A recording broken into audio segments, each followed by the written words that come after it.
محمد عربی صلی اللہ علیہ وسلم کو دھمکی دیتا ہے، مکے کا چودھری، مکے کا سردار، مکے کا ایک رئیس امیہ بن خلف سرکار دو جہاں حضرت محمد الرسول اللہ صلی اللہ علیہ وسلم کو دھمکی دیتا ہے، میں اس گھوڑے پہ چڑھ کر تجھے قتل کروں گا۔ حضور صلی اللہ علیہ وسلم نے جواب بن ارشاد فرمایا، انشاءاللہ میں ہی تجھے قتل کروں گا، میں ہی تجھے قتل کروں گا۔ بات آئی گئی ہو گئی۔ میدان بدر میں امیہ حضور کے سامنے آیا، ایک جال کے درخت کی پتلی سی چھڑی تھی، حضور صلی اللہ علیہ وسلم نے اس کے کندھے پہ مار دی، امیہ بن خلف کے کندھے پہ جال کی چھڑی مار دی پتلی سی۔ یوں لکھا کتابوں میں، گدھے کی طرح رینگتا تھا، چیختا تھا، چلاتا تھا، ہائے مر گیا، ہائے مر گیا، تباہ ہو گیا، برباد ہو گیا۔ کافر کہنے لگے، وہ بے غیرتی، لوگوں کے گلے کٹے پڑے ہیں، وہ تو شور نہیں کرتے، تجھے ذرا سی چھڑی لگی ہے تو شور کر رہا ہے۔ سب کی توجہ ہے میری طرف، آپ سب کا دھیان ہے، بات سمجھ میں آ رہی ہے؟ امیہ کو کافروں نے غیرت دلائی، وہ کہنے لگے شرم کر، شور مچا رہا، گدھے کی طرح رینگ رہا ہے، بازو کٹے پڑے ہیں، گلے کٹے پڑے ہیں، وہ تو اس طرح کا شور کرتے نہیں، تجھے کیا ہوا؟ خدا کی قسم، تھا تو کافر، تھا تو ظالم، تھا تو مکے کا چودھری، مگر بات بڑی پتے کی کہی، بات بڑی پتے کی کہی۔ کہنے لگا، مجھے غیرت دلانے والوں، کسی کو بلال نے مارا، کسی کو فاروق نے مارا، کسی کو صدیق نے مارا، کسی کو طلحہ زبیر نے مارا، کسی کو عبد الرحمن ابن عوف نے مارا، کسی کو علی مرتضیٰ نے مارا، تمہیں کیا معلوم ہے مجھے مدینے والی سرکار نے مارا ہے؟ اور کہنے لگا، اگر میرا دکھ سارے مکے پہ تقسیم کر دو، جتنی تکلیف مجھے ہو رہی ہے، اگر میری تکلیف کو سارے عرب پہ تقسیم کر دو، امیہ کہتا ہے تمہارے جگر پھٹ جائیں گے، تم تباہ ہو جاؤ گے، مجھے اتنی تکلیف ہو رہی ہے کہ مجھے حضور کے ہاتھ سے چھڑی لگی ہے، میں حضور کا مارا ہوا ہوں۔ کافر کو تو پتہ چل گیا کہ مجھے چھڑی کس کے ہاتھ سے لگی ہے۔ کبھی ہم نے بھی سوچا کہ اگر قیامت کے دن حضور صلی اللہ علیہ وسلم نے ہمیں جواب دے دیا تو ہم کہاں جائیں گے اور ہمارے لیے کون سا راستہ بنے گا؟ فرمایا، تنزل الملائکۃ والروح، آسمان سے فرشتے اترتے ہیں اسی رات میں، تمہاری دعاؤں پہ آمین کہنے کے لیے، تمہارے آنسوؤں کو دیکھنے کے لیے۔ حدیث میں آتا ہے، جہنم کے انگاروں کو سمندر کا پانی نہیں بجھا سکتا، دریا کا پانی نہیں بجھا سکتا، ندی نالوں کا پانی نہیں بجھا سکتا، آنکھوں کا پانی بجھا سکتا ہے۔ جہنم کے انگاروں کو آنکھوں کا پانی بجھا سکتا ہے، جو خدا کے خوف سے آنسو نکلے گا اس سے جہنم کی آگ بجھ جاتی ہے۔ فرمایا، اس رات میں اترتے ہیں فرشتے تمہاری عبادات کو دیکھنے کے لیے، اور خود اللہ جل شانہ آسمان دنیا پر نزول اجلال فرماتے ہیں اور آواز لگاتے ہیں، میرے بندو اپنی مصیبتوں کا سوال کرو، میں آج پورا کروں گا۔ تو دین جن کی سمجھ میں آیا، میں ان کی بات کر رہا تھا، مولانا جعفر تنیسری رحمت اللہ علیہ اور یہ تینوں بزرگ خوش ہو گئے، اللہ پاک نے شہادت کا انتظام کر دیا۔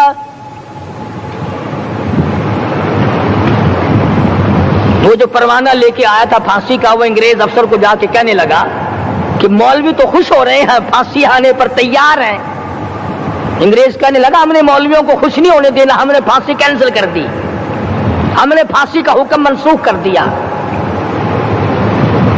مولانا کالے پانی کی کتاب میں لکھتے ہیں، جب مجھے پھانسی کی اطلاع ملی تھی، میں نے رات کو درخت کے پتے چبا کر روزے کی نیت کر لی، اپنے رب کی حضور میں جاؤں تو روزہ دار ہو کر جاؤں۔